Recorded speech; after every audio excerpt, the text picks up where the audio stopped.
Good morning, all you beautiful people.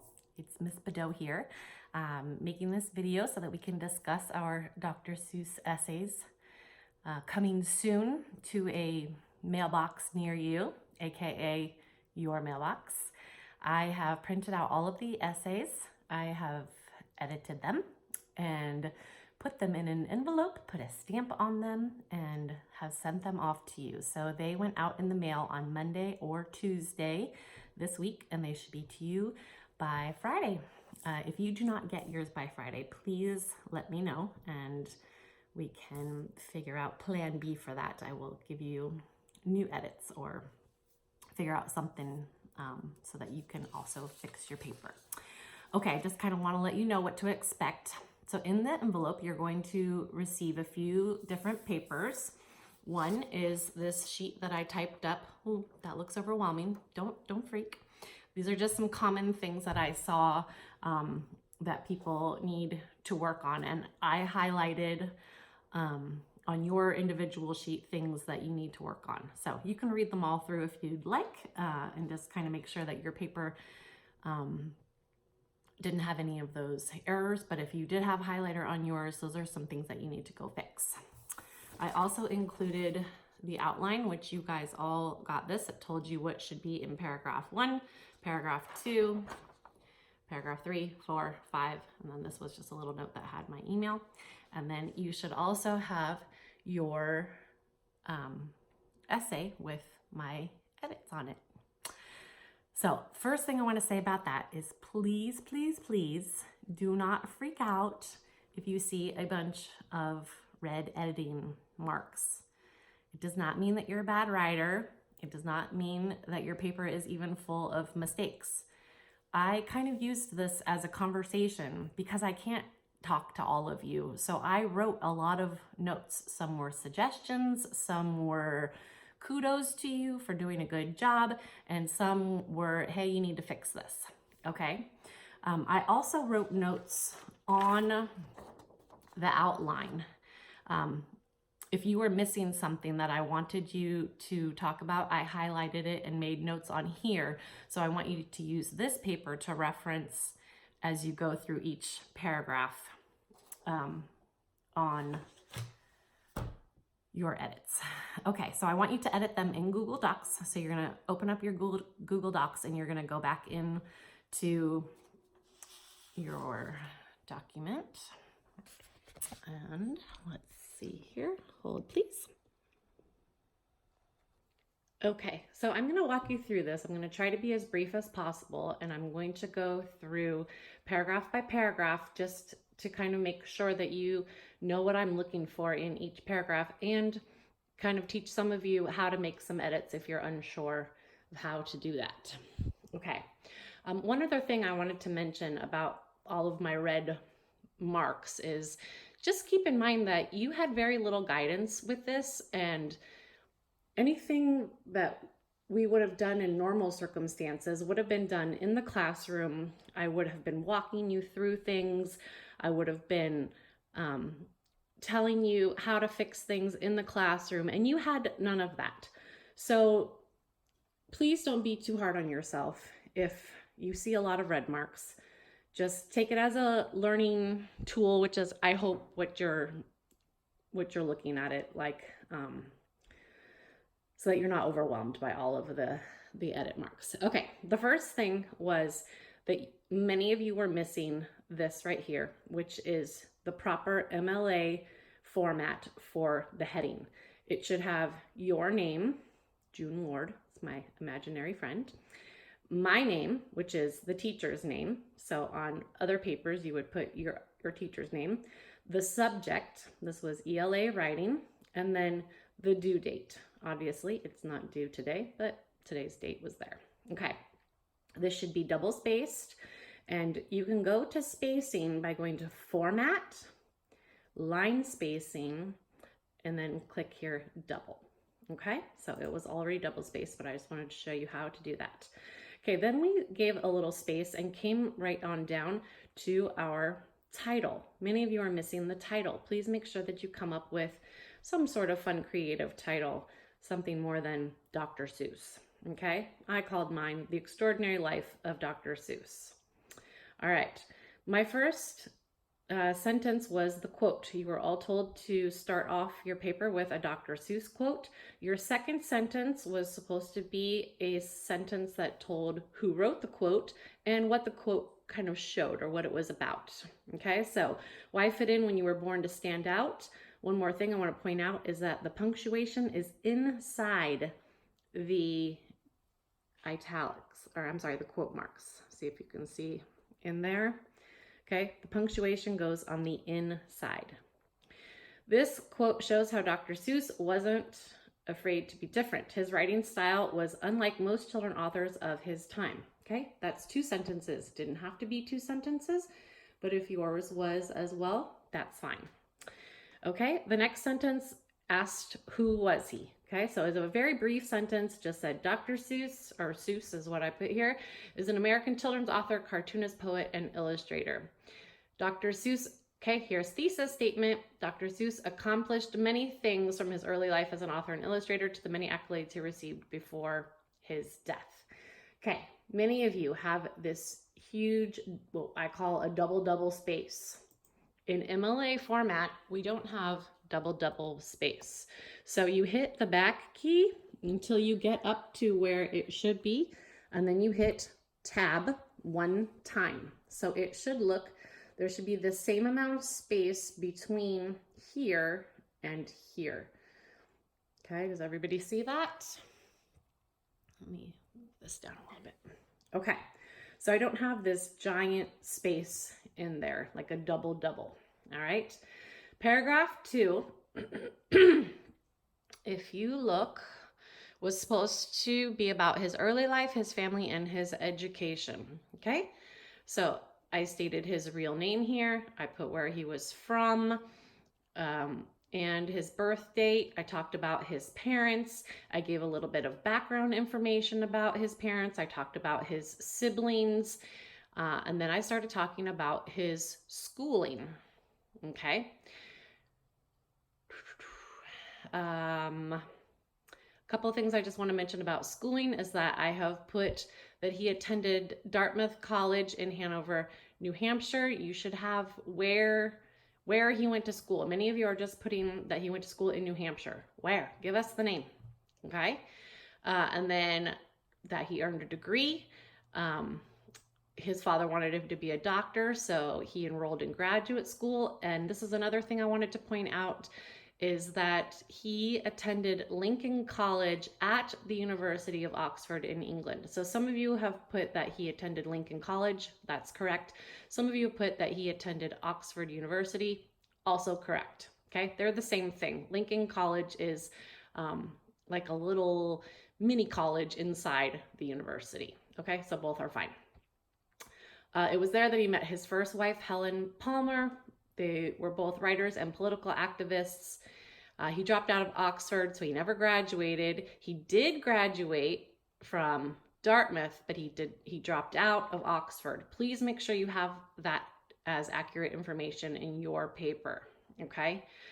He and Helen moved back to the United States and they got married. Sadly, she was never able to have children, and then she eventually died. And he remarried a woman named Audrey Stone, who had 2 daughters of her own, making him a stepfather and giving him thus children. Okay, so all that information should be in paragraph 2. Okay, it doesn't necessarily have to be exactly like that, but that's what I'm looking for. Okay, next paragraph, and this is the paragraph that people had the most trouble with. Okay, it was paragraph 3, and it talked about his early career as a cartoonist and author. I gave you a bunch of questions to answer, and I tried to word them so that as you were answering them, it would help you create a flow and a chronological event timeline of his life. Okay, so after college, or while he was in college actually, he worked for this college humor magazine called Jack-O-Lantern. Do you see how I have, I'm going to zoom in again, this in italics? Okay, it's a magazine. It's a title of a magazine. All titles need to be in italics. So I highlighted that, and I clicked right here on this I. Okay, when you do that, it makes it slanty like that. Okay, I forgot the in there, but you get the idea. All right, so that's why that is in italics, because it's a title. One evening, he and his friends got caught drinking. He was kicked off the writing staff, but this didn't stop him. He got his pen name this way, okay, because he wanted to still write for that magazine. So he started using the pen name Dr. Seuss. And then I go in and start telling how that came to be, where the doctor part came from and where the Seuss part came from, okay? I also talk about some of his other pen names, okay? We go on here and I tell you that he always used the name Dr. Seuss when he was writing his children's literature. Okay, here we have something that I'm seeing a lot of. A period with the next word right on top of it, okay? Period and comma, you need a space. You can't have them right next to each other. Even, this is really what I'm seeing a lot of. It looks like this. Dr. period Seuss with no space in there. So I've drawn a big red line to show you that you need a space. One other thing I'm seeing a lot of is the spelling of Seuss like this. S-U-E-S-S. That is incorrect, okay? It's S-E-U. The E comes first. Okay. Ted was always doodling in his school books and loved to take trips to the zoo with his dad so that he could draw the animals. Okay, now we're going back to talking about dad. This doesn't really go here. And if you notice in paragraph 2 on the outline, I told you that I would like to see you include any cool facts. Let's see exactly how I worded that. Any other interesting fact about his early childhood? Okay, doodling in school books is definitely early childhood. Taking trips to the zoo and drawing animals is also early childhood. Lots of times on your papers, I've highlighted or circled and said, and put a little note that said, move to paragraph, whatever. Okay, so if this was your paper, I would have probably highlighted this or circled it and said, move to paragraph 2. Okay, so I'm going to highlight it. Let's zoom out a little bit here. Okay, I'm going to highlight it. I'm going to go over to edit. I'm going to hit cut. And of course it's not working. Where'd it go? Sorry. It was always doodling. Okay, I'm going to hit cut. Okay, and now it took it out of there. And I'm going to come back up here to paragraph 2 where this sentence should be. And I'm going to put it right after this part where I talk about his parents. Okay, and then you can go back and hit File, Paste, or you can right click on your mouse and it will pop up over here. You can hit Paste, or you can do the shortcut with the keypad, which is Control V. Okay, and there it popped up. You want to make sure that when you do that, the way you pasted it didn't go right on top of a period. You want to make sure that you still have spacing between your period. Read through it, and that also looks good. Oh no, it doesn't look good because I have too many spaces now between these next sentences. So I just backtrack and move it over there a little bit. Okay, everybody see what I did there? All right, so now we're going back over to paragraph 3 to talk about a couple more things. All right, so as I was reading through, I talk about, we got to fix this. Oops. Well, anyway, okay. He always used Dr. Seuss, which is spelled wrong, right? All right, in addition to loving writing, he was also an amazing illustrator. His first cartoon was purchased for $25 for the Saturday Evening Post. He packed up his bags, moved to New York to work for Judge, a popular magazine. He also worked for Standard Oil of New Jersey on their advertising campaign. So I'm answering these questions and I'm telling the chronological events of his early life and what he was doing as a cartoonist and author in his early life. Then I get to this part, which many of you put as your first sentence of this paragraph. This does not go in the first sentence of your paragraph. Even though it was his first book, it wasn't his first job and it wasn't his first work. Okay, so it should not be in the beginning of that paragraph. You got to get all this other stuff in there first. Okay. Many of you do not know the title of this book. I typed in the word or wrote in the word that many times. Oh, and the word and. Okay. The title is "And to Think That I Saw It on Mulberry Street." To and on are not capitalized because they're prepositions. All the other words should be capitalized. And because it's a title, it is in, say it with me, italics. Good job. Okay. He wrote the book. Okay. And I don't stop there. Okay. I don't care just about the title. Tell me about the book. On the outline, it says, tell me more than just the name. Where do you write it? Why do you write it? Where do you get the inspiration? Okay, tell me more information. So I went ahead and did that. He wrote it while he was on a ship.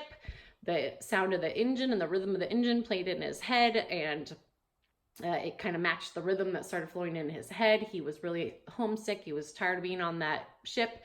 He was thinking about his hometown and this street called Mulberry Street in his small town. So that's where he got the inspiration for it. Okay. So yours should also give me information. Maybe it doesn't have all this and that's fine, but it should be more than just the title. Okay. All right. Once it was completed and ready for publishing, he took it to 27 publishing companies and 27 times it was rejected. It didn't fit the mold of other children's books. And finally, when he was ready to give up, Vanguard Press agreed to publish the book. Okay, and then I'm going to wrap up this paragraph with talking about his time in the U.S. Army.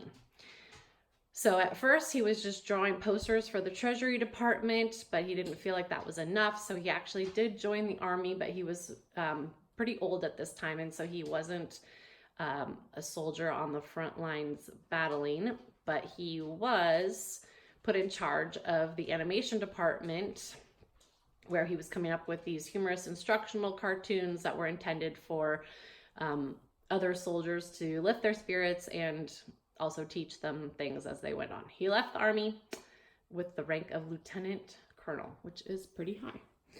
All right, this big space here is because I've gone on to another page, but it's not weird double spacing, but that's just a page break, okay?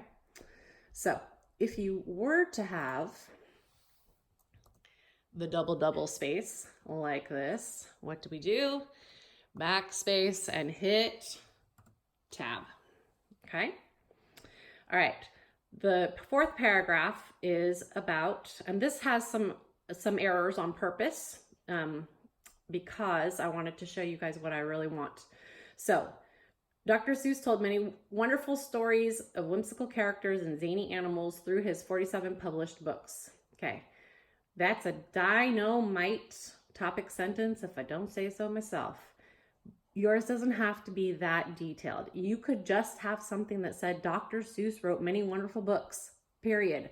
I just need a topic sentence that's going to show me, okay, this paragraph is about the books that he wrote, okay?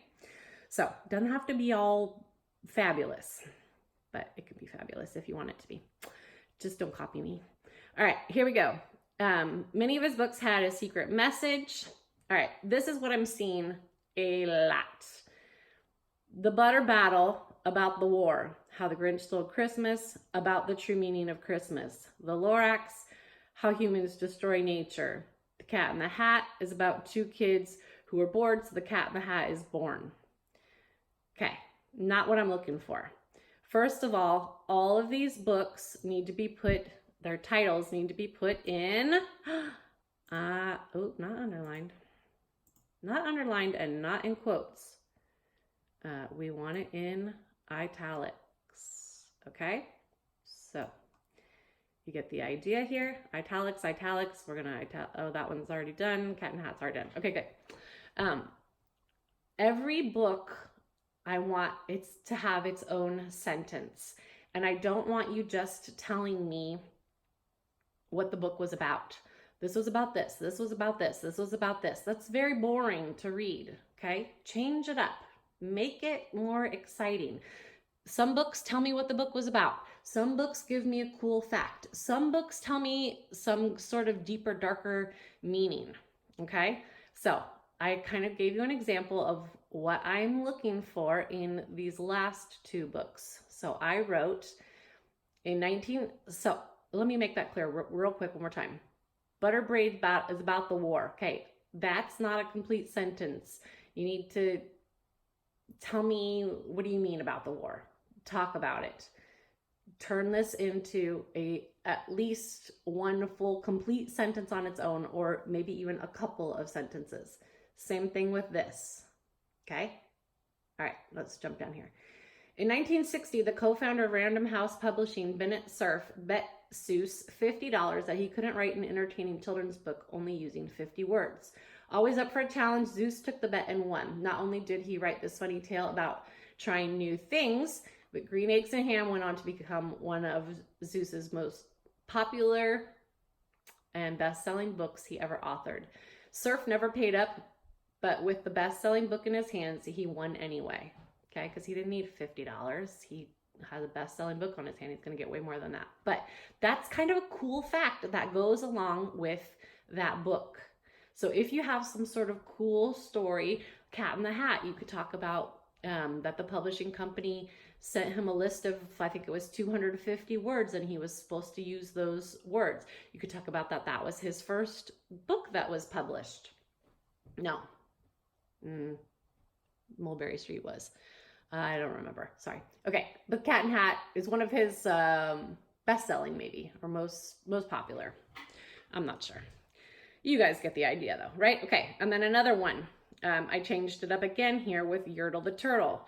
Yertle the Turtle reflects Seuss's political side. Yertle, a bossy turtle who thinks he's the king of the pond, decides he doesn't have enough to rule and wants to increase the area he rules. He harshly demands the other turtles stand on top of each other so that he can create a throne that is higher. Seuss has stated that Yertle represented Adolf Hitler, and he would crush anyone below him to get what he wanted. The deeper meaning in this is completely missed by children and adults alike, but the takeaway is that you should not mistreat people, and everyone can learn that lesson. Okay, so all this is about one book, okay? I'm not giving this butter battle about the war. This is more what I'm looking for. It doesn't have to be this long, but you should have at least one complete sentence for each, okay? All right, moving right along. Again, another page break here. And this is our last paragraph. And this is about his awards, his death, and your final concluding sentence. All right, Dr. Seuss received many awards in his lifetime. There's your topic sentence. I'm telling you about awards now, okay? We're leaving this thought and moving into this thought. He won 3 Caldecott honors, okay? If you are in 5th or 6th grade, the chances that I caught this error on your papers is very small. It was a very brilliant 4th grade student who even taught me that Seuss never won a Caldecott medal. He won 3 Caldecott honors for 3 of his books, but he never actually won a Caldecott medal. And there is a difference. Okay, so if you have Caldecott medal on your paper and I didn't fix it, you should go do that, because our brilliant 4th grader picked up on this when I didn't even, okay?